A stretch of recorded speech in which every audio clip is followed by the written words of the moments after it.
राजगृही नगरी के राजा श्रेणी भगवान महावीर के परम भक्त थे। उन्हें जब भी अवसर मिलता वे भगवान के दर्शन करते, प्रश्न भी पूछते और भगवान उनका समाधान भी करते थे। एक बार श्रेणी राजा ने भगवान से प्रश्न किया, भगवान मैं मरकर कहाँ जाऊंगा? तब भगवान ने फरमाया, पहले नरक में जाओगे। उत्तर सुनकर राजा डर गए। यहाँ तो मैं राजा हूँ, हर प्रकार का सुख है और मरने के बाद नरक में? ऐसा सोचकर भगवान से कहा, भगवान कोई उपाय बताओ जिससे मुझे नरक में नहीं जाना पड़े। तब भगवान ने समझाया, हे राजन, जीव जहाँ का आयुष बांधता है वहाँ तो जाना ही पड़ता है। श्रेणिक राजा ने बार बार उपाय बताने का आग्रह किया तो भगवान ने कुछ उपाय बताए। उसमें से एक था, तुम पुण्य श्रावक की एक सामायिक खरीद लो तो तुम्हारा नरक जाना टल सकता है। अब श्रेणिक राजा प्रसन्न हुए, राजमहल में आए, भगवान के बताए हुए उपाय आजमाए, उनमें सफल नहीं हुए। अब अंतिम उपाय शेष था, पुण्य श्रावक की एक सामायिक खरीदना। राजा सोच रहे हैं, मेरे पास तो धन का अंबार है, वह जितना धन कहेगा दे दूंगा, पर एक सामायिक तो खरीदना ही है।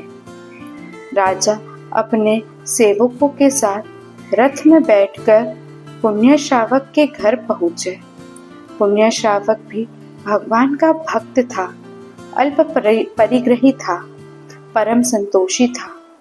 प्रतिदिन बाजार से रुई लाता, उसे चरखे पर काट कर सूत बनाता और बाजार में बेचकर अपना निर्वाह करता। शेष समय सामायिक करता, सामायिक भी शुद्ध करता। सामायिक करते करते उसका जीवन भी समतामय बन गया था। इसलिए भगवान ने उसके सामायिक खरीदने को कहा था। रथ में बैठकर राजा उसके घर पहुंचे। उस समय वह सूत काट रहा था।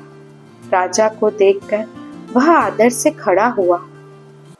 पधारो राजन, अहो भाग्य मेरा जो आप मेरे यहाँ पधारे। राजा ने कहा, हे पुण्य श्रावक, आज मैं तेरे यहाँ कुछ लेने आया हूँ। पुण्य ने कहा, मेरा परम सौभाग्य होगा। मेरे पास ऐसा क्या है जो आपको अर्पण करूं? राजा ने कहा, मुझे तुम्हारी एक सामायिक खरीदना है, चाहे जो कीमत ले लेना, पर तुम्हारी एक सामायिक मुझे दे देना। भगवान ने ही मुझे तुम्हारी सामायिक खरीदने को कहा है।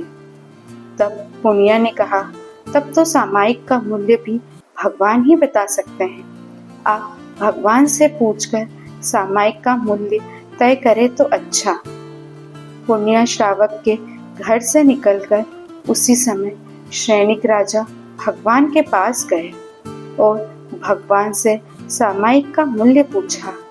तब भगवान ने फरमाया, एक सामायिक का मूल्य जानना चाहते हो तो सुनो। सोने के 7 मेरु पर्वत इतना भी सोना दे दो तो एक सामायिक की दलाली भी नहीं होगी, तो एक सामायिक के मूल्य की तो वास्तव में सामायिक कोई खरीदने बेचने की वस्तु नहीं है। सामायिक तो आत्मा की शुद्धि के लिए किए जाने वाली उत्तम धर्म की आराधना है। सुनकर राजा श्रेणिक निराश हो गए।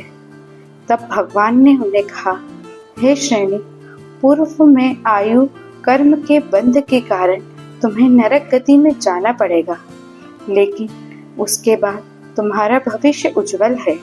तुम वहां से निकलकर इसी भरत क्षेत्र के अगले उत्सर्पणी काल में पद्मनाभ नाम के प्रथम तीर्थंकर बनोगे।